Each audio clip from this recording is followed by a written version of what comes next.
Cette histoire est inspirée de faits fictifs. Emma, 17 ans, est l'unique fille d'une famille reconstruite. Elle vit dans la région parisienne, au sud de Toulouse, et va au lycée Jean Moulin à Nice. Elle pratique la danse classique et le karaté tous les samedis matins à 18 h. Mais depuis ses 20 ans, Emma a une habitude particulière.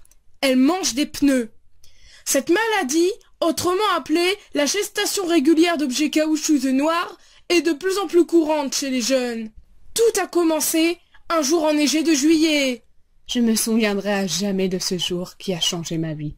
J'étais avec mon meilleur ami Louis. Ce dernier avait déjà tenté de me violer et a été condamné à 8 mois, mais à sa sortie, je l'ai pardonné sans hésiter. Ce jour-là, donc, il m'a mis au défi de lécher un pneu. En entendant ces mots, mon monde s'est écroulé. J'étais choquée, bouleversée, traumatisée, dérangée. C'est quoi déjà la suite? Je n'arrive pas à lire ce putain de texte! C'était mon pire cauchemar. Lorsque je l'ai vue s'approcher de la voiture, je n'en croyais pas mes doigts de pied. Elle le faisait vraiment. Et d'un coup, le pneu a disparu. Je me demandais où il était passé, puis je compris la terrible réalité. Elle l'avait engurgité. Après cette mésaventure, Emma se rendait chaque jour à l'usine Michelin pour y faire son achat quotidien de 3 pneus afin d'assouvir ses besoins primaires. Cette discipline demande une quantité importante de dollars, mais malheureusement, Emma ne possède pas assez d'euros. Elle décide alors de vendre ses Scooby-Doo afin de gagner de l'argent au marché noir. Sa mère, Myriam, en train de ranger les affaires de son mari décédé, constate le manque de Scooby-Doo de sa fille. C'est à ce moment-là que j'ai commencé à avoir de sérieux doutes sur la véritable identité de ma fille. Ces Scooby-Doo manquants, c'était suspect. Alors je compris, ma fille était lesbienne.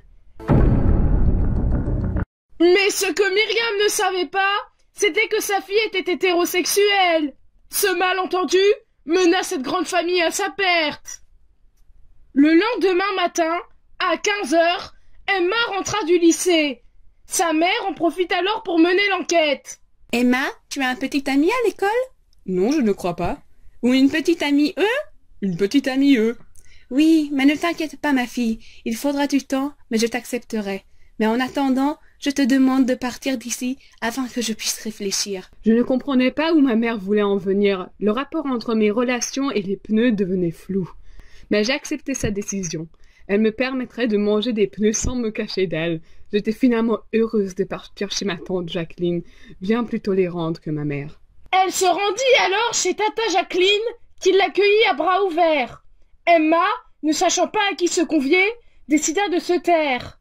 Mais un soir, pourtant, son jour bascula une deuxième fois. J'ai eu un petit creux, je me suis dirigée vers le garage, et j'ai vu ma tante chialer dans les toilettes. Elle tenait une photo dans sa main, et ce que j'ai vu m'a chamboulé à un point.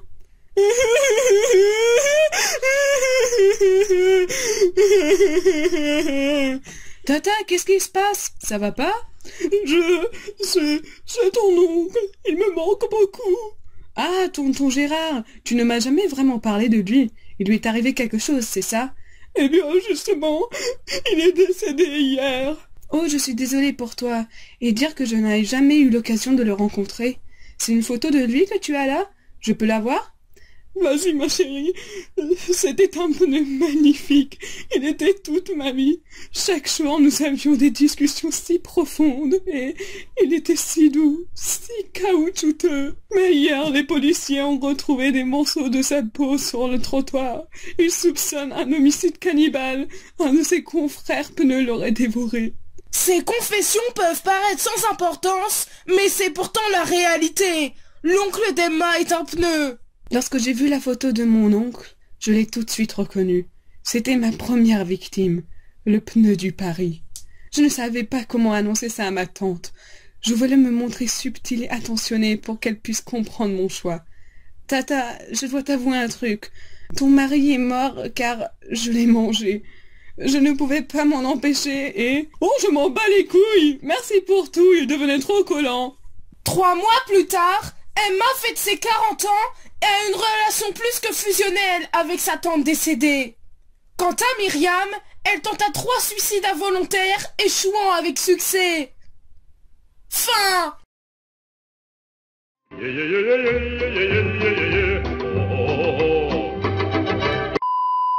Mais ce que Myriam ne savait pas, c'était que sa fille était hétérosexuelle.